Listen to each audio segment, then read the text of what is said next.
सम्पूर्णमा नमस्कार।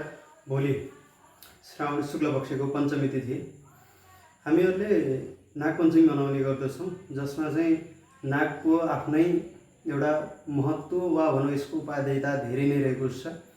हामी विशेष गरेर प्रकृति पूजक मात्र नभई यो प्रकृति पूजकभित्र रहेको एउटा वैज्ञानिकतामा पनि रहेका छौँ, जसमा विशेष गरेर हेर्ने भनेपछि नाग यो प्रकृतिको मात्र जीवको रूपमा मात्र होइन, हामीहरूको एउटा मानवीय शरीरमा पनि दुईवटा सर्पहरू हुने गर्छन् भनेर भनिन्छ।